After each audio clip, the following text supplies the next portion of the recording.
Di kedalaman hutan tropis yang lebat, di antara rembutan hijau yang luas membentang sejauh mata, memandang dan sungai-sungai kecil yang mengalir tenang, hiduplah seekor kura-kura dengan cangkang besar yang dikenal sebagai Pak Tua. Pak Tua bukan kura-kura biasa. Ia bijaksana, tenang, dan memiliki pandangan hidup yang luas, seluas hamparan hijau di sekitarnya. Suatu hari, di tepi sungai kecil yang airnya berbisik lembut, Pak Tua sedang asyik berjalan-jalan. Sinar matahari pagi menyinari cangkangnya yang berkilauan, menciptakan pantulan cahaya yang indah di antara rumputan yang rimbun. Tiba-tiba, ia melihat seekor kelinci berwarna abu-abu gelap, bulu-bulunya tampak kusam, sedang mondar-mandir gelisah di antara rumputan yang rindang. Kelinci itu bernama Bubu, dan raut wajahnya menunjukkan kekesalan yang mendalam. Ia tampak sedang mencari sesuatu dengan penuh semangat, mengendus-endus tanah dan menyingkirkan dedaunan hijau. Pak Tua dengan langkahnya yang lambat namun pasti mendekati Bubu. "Ada apa, Nak?" tanyanya dengan suara yang lembut, seperti gemerisik daun-daun kering ditiup angin sepoi-sepoi. Bubu tersentak, lalu menatap Pak Tua dengan mata yang merah padam. "Pak Tua," keluhnya, "saya sedang mencari seekor katak hijau yang sangat menyebalkan.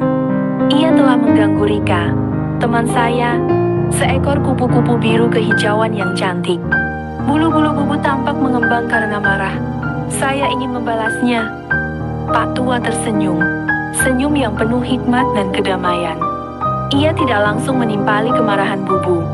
Ia mengamati kelinci kecil itu sejenak, lalu berkata dengan suara pelan, "Bubu, sebelum kau bertindak, pikirkanlah baik-baik. Ada 3 kemungkinan yang bisa terjadi dalam peristiwa ini." Pak Tua menghentikan langkahnya dan menunjuk ke arah sungai yang mengalir tenang.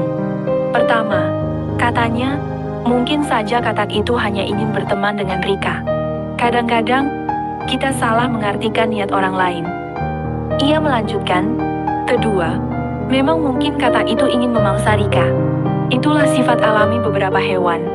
Namun, sebelum kau bertindak, pastikanlah bahwa itu memang benar-benar terjadi. Kemudian, Pak Tua menunjuk ke arah rerumputan yang hijau dan luas. Ketiga, katanya, mungkin saja Rika yang lebih dulu mengganggu katak itu. Kita tidak boleh hanya melihat dari satu sisi saja. Perlu dilihat dari berbagai sudut pandang. Bubu terdiam, merenungkan kata-kata bijak Pak Tua. Ia menyadari bahwa kemarahannya telah membutakan pandangannya. Ia tidak tahu persis apa yang sebenarnya terjadi antara Rika dan katak hijau itu. Ia hanya terbawa oleh emosi, tanpa berpikir panjang. "Pak Tua," kata Bubu akhirnya, suaranya jauh lebih tenang. "Saya mengerti. Saya tidak boleh bertindak gegabah. Mungkin saja saya salah menilai situasi." Pak Tua mengangguk, tersenyum puas.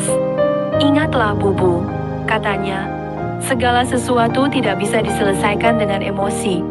Tindakan tanpa berpikir panjang justru bisa membuat masalah menjadi lebih rumit. Berpikirlah sebelum bertindak, dan selalu pertimbangkan berbagai kemungkinan." Bubu mengangguk mengerti. Ia meninggalkan Pak Tua, bukan untuk membalas dendam, tetapi untuk mencari tahu kebenaran yang sebenarnya. Ia belajar bahwa kebijaksanaan jauh lebih berharga daripada tindakan impulsif yang didorong oleh emosi. Dan di tengah keindahan hutan tropis yang lebat itu, pelajaran berharga itu tertanam dalam hati kecilnya.